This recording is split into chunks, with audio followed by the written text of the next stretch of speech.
I told y'all, whenever something big or small happens with the coonstress that I can turn into a petty moment, I'ma talk about it. Now, I found out about this through Lisa Cabrera because she did a live stream talking about this. And when I saw this, I said, y'all know I had to say something. So this, what you see on your screen, is a picture of the coonstress's book called Blackout. How Black America can make its second, a second escape from the Democrat plantation. Now, if you're looking at the book, it looks kind of off right here. That's because her book was damaged intentionally. So apparently her book was being shipped from Amazon, or people who ever ordered from Amazon ordered her book from there. But when people got the book, it was looking like this, or maybe it looked like this before it was supposed to be shipped out. So apparently the petty bone and many of the Amazon workers who work in the packaging department did something to her book. They did a couple things to her book. No, I don't think they ripped out any pages. That would have been too obvious. But they wanted you to see something that was on the cover. Now, if you look at the cover of both of these books, or maybe it's the same book, I'm not sure, it looks kind of smudged, or it looks like something was smeared on it. That's because it was. So according to the coonstress, people smeared Vaseline, which I think that's what's on this book. They stomped on it. I wouldn't be surprised if they spit on it. I would have taken it a step further. I probably would have been the one to dump urine on it. That's just me, because you already know how I feel about this chick. And now she's, outraged behind it. She reached out to Amazon and she says that about 1,000 people have written to her to let her know that employees appear to have been stomping on and smearing Vaseline on her book before mailing them. She's lucky that's all they did, because they could have burned them. I can only imagine what kind of propaganda is in this book, but that says a lot about how people feel about her, because Amazon is not just a place that hires quote-unquote black people.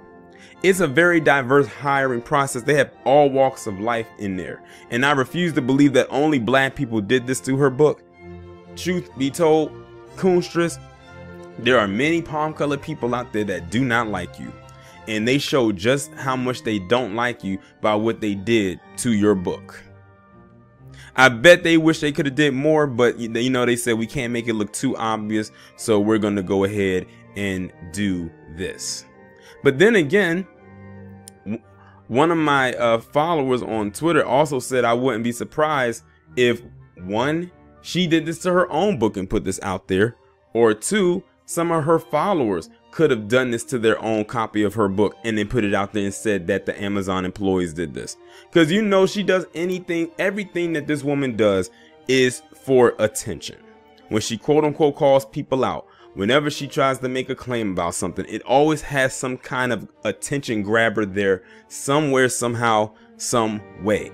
So what I just suggested is not even far-fetched. Remember, this is the same woman that called out LeBron James, saying that, well, it's his fault because he said that black men are being hunted by the police, which is why those 2 cops got shot in Compton. And to this day, we still don't know the identity of the person who shot him. So, like I said, could it have been Amazon employees that did this? Possibly. If it was, kudos to them. However, let's not negate that it could have also been some of her supporters who did this and then told her that Amazon did this just so she could go out there and say something. That would be funny if she tried to sue a behemoth like Amazon. That would be one for the books. She would get laughed out of that courtroom. But notice how her tone changes when she's quote unquote calling out Amazon. It's not with the same vitriol and venom tone as if she was to come at a black person who may have been in the same position. Notice that. Look at how she talks at Amazon, who we know is owned by Jeff Bezos, a white man, versus how she talks to LeBron James, a black man. That tells you all you need to know about her. But then again, we know what she's all about. And besides, Candace, you shouldn't be upset that you see this on your cover of your book. I thought you liked having white stuff on your face.